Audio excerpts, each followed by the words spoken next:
Hey, welcome to the second to last video in the series on the top 5 things that give us guitar players a hard time. This video we're going to take a look at changing between chords smoothly. And this is the big one that keeps a lot of people from playing the songs they want.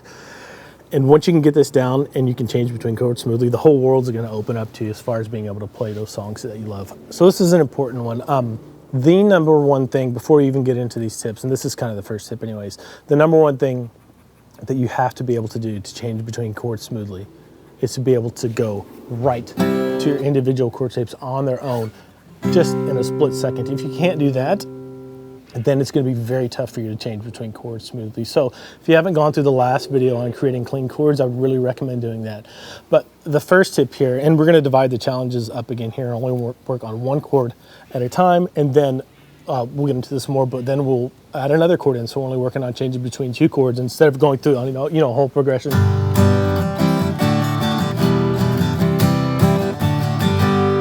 Instead of trying to do a whole progression like that, we're just going to divide the challenge up into 2 chords at a time. So if you have a G, D, E minor, C progression, start with just the first 2 chords. So a G and a D.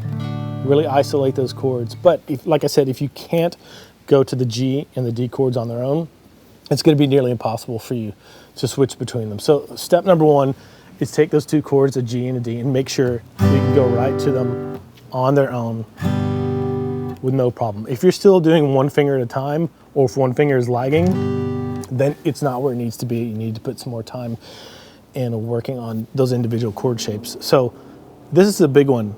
So you need to be able to make the chord shape and have it there before even putting your fingers on the strings. If you can't do that, then I would say you really don't have the chord shape down. You just need to spend some more time doing this.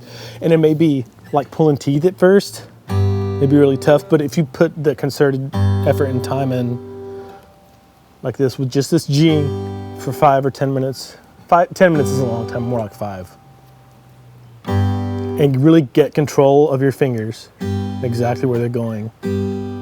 If you can do that, then it's going to make switching between the G and the D a lot easier. So let's say we have the G down, but the D is still laggy.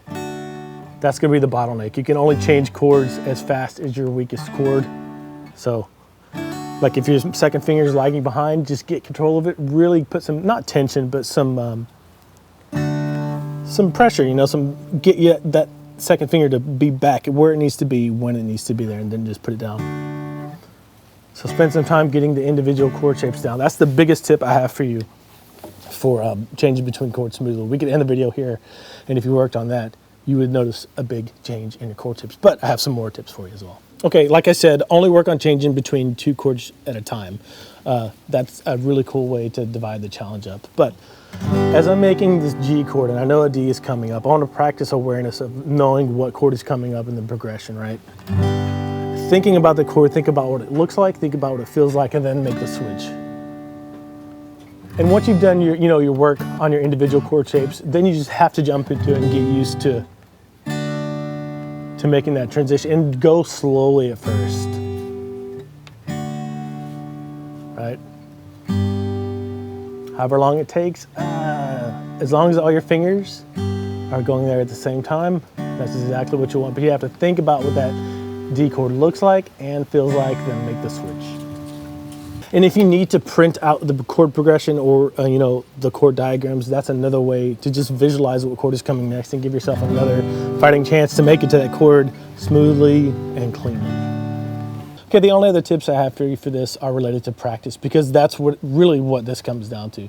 It comes down to practicing multiple times a day, being consistent with your practice, and being, I don't want to say hard on yourself, but really policing yourself.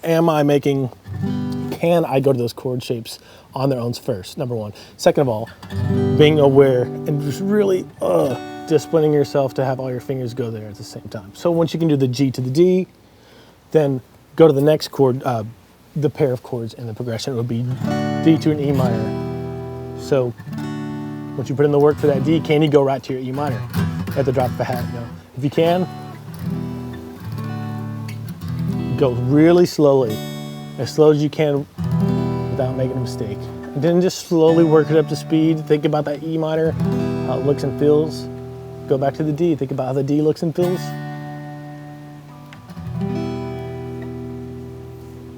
And consistency here really is the number one thing. If you only practice this twice a week, it's going to feel like it's taking you forever and you're not making much progress. But if you practice morning and night for 10 minutes on this kind of stuff, 4 or 5 days a week, 6 days a week, you're going to see really big improvements.